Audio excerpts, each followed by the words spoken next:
Hi everyone, it's Marc de Bruin from simplifyinglife.com.au. I'm creating this little video just after Christmas, and probably you're all feeling nice and full. Drink and happiness, love, and otherwise food. And I wanted to make a quick video about sleeping. Seems to be totally unrelated to Christmas and celebrations, but it's actually not. When you think of sleep, there's a lot in counseling that often goes together with sleep. Anxiety and depression go with lack of sleep, and funnily enough, overeating and over drinking and sleeping in, which often happens in the Christmas period, is related with actually bad sleeping habits as well. It's a bit of a story behind that one. Often, when it's Christmas holidays, we tend to lie in bed a little bit more, shut your eyes a couple of 20 minutes extra, or actually way longer if you're a teenager. And often that actually completely disrupts our circadian circle, our circadian rhythm, the normal day-night rhythm that we all have. And it's one of the reasons why experts suggest that we don't change our sleeping routine too much, even if we're on holidays, Christmas holidays in this case. But any type of holiday or free day, whatever, they say, look, sleeping in is good fun, feels good, but it's actually not that good for you. The normal rhythm seems to be disrupted quite easily by doing that, by what they call binge sleeping. So it's a good reason not to. And obviously now, just after this Christmas period, there's a fair chance that we've just eaten a little bit too much sugar, drank a little bit too much alcohol. Maybe not you. I definitely don't drink too much alcohol, but I definitely have taken a little bit too much sugar into me. And that disrupts our sleeping cycle quite nicely as well. Research suggests that alcohol, for instance, can interrupt the melatonin cycle, which is our natural sleeping chemical, for up to about a week. So if you've had too much alcohol, and it doesn't have to be necessarily quantity, it could just be the fact that you don't drink much alcohol at all, and then 2 beers or 2 glasses of wine could already upset that melatonin cycle for about a week. So it's something to keep in mind when you're thinking about sleeping routine. Could be that your sleep is not that restful or not that high in quality. So what do you do? How do you normally improve your sleeping habits, or what can you do to improve sleeping habits? Well, the easy answer would be obviously don't drink too much, don't eat too much sugar, and those are the sort of the core ones. Hey, there's a number of them, and I'll run through them, and I'll give you an idea on certain natural sleep aids as well. So the idea is stick to a normal routine. That's absolutely number one.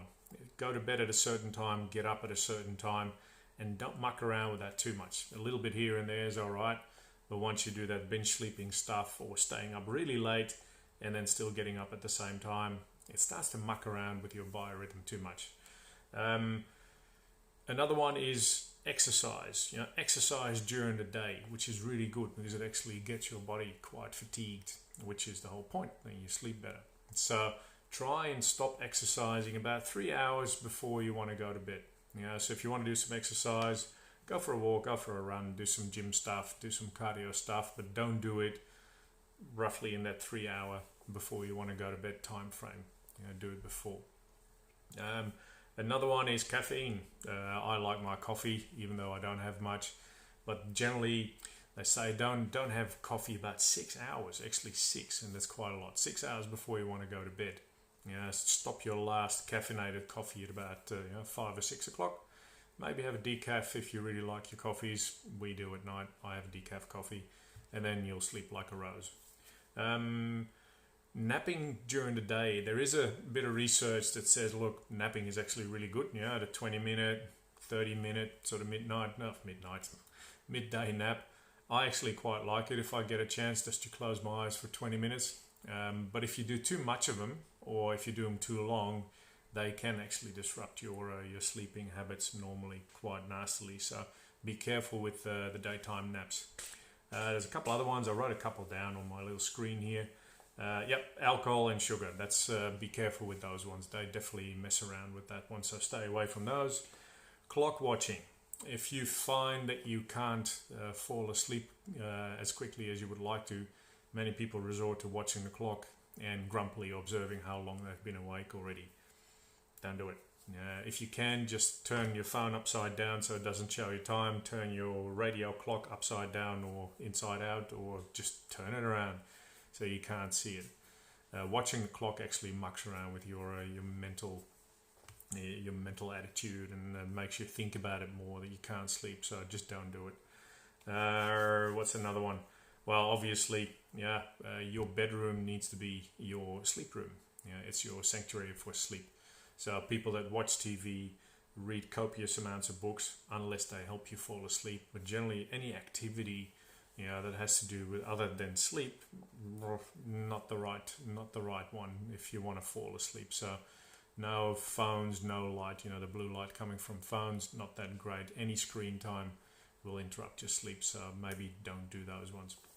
Let me see if I actually missed something.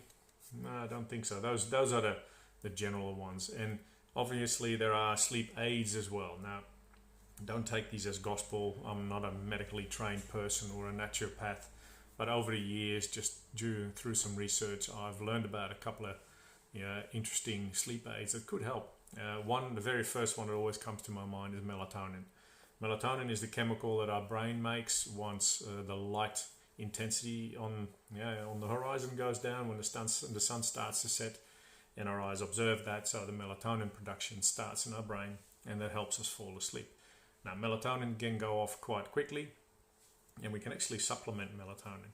You can get melatonin tablets from any natural health food store, and if you've got serious sleep issues, you can actually get medical strength melatonin as well, but you'll need to visit your GP for those ones. There's different strengths, different varieties. So have your natural health person, your naturopath there, or someone who knows what they're talking about, have them inform you what you're looking for, or go to your GP and get the medical grade melatonin. That actually seems to help quite well if you got some minor light sleeping issues. Other ones are valerian. Valerian is a good one to get some sleep. Chamomile is in that same range. Ginseng seems to help quite well with people with some sleeping issues. There's the passion flower that does the trick quite well. I'll write another couple down. Lavender, that's a good one. Have a bit of lavender on hand as well.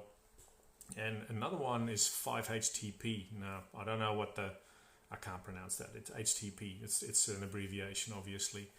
But it's actually the precursor to serotonin production. 5-HTP taken together with something else, and again, you'll have to ask your naturopath about that one, seems to work quite well in getting sleep under control. And look, in 2016, I went through some stuff, and I hardly pretty much slept for 3 weeks straight, very interrupted.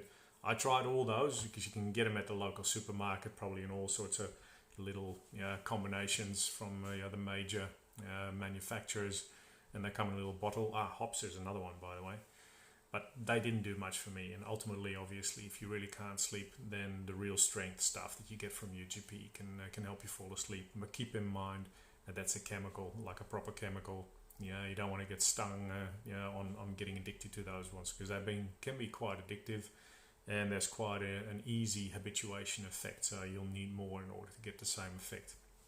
Now, obviously, when you're pregnant, when you're taking antidepressants or anti-anxiety pills or any other medication, or if you need to undergo a surgery or something, don't take those unless you get medical advice from your GP or your specialist. But all those things can help to increase not only the amount of sleep that you get, but also the quality of your sleep. So some work on actually getting to sleep. Others can work on helping the quality of your sleep improve. So there's lots that can be done.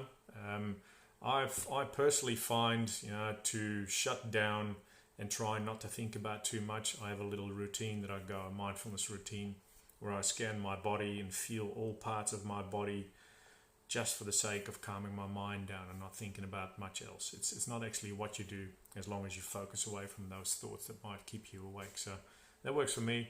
Got a couple of affirmations that I might read out in my brain, or a breath focus, just focusing on my breathing, that helps me get asleep. And most of the things is, that the most successful for me is actually keeping a good routine going. Going to bed around 10 o'clock, 10:30, getting up anywhere between 6 or 5:30 and 6:30. That's sort of my routine. So that's it. There's way more that can be said about that one. But if you got questions, there's loads on the internet you can find. I'm happy to answer questions. Again, I'm not a specialist, but I know a fair bit of it. Yeah, I've learned a fair few pieces of information over the years, so feel free to ask me. And other questions, feel free to ask me too. You know where to find me, email, Facebook, wherever. And yeah, look forward to speaking with you soon. Enjoy.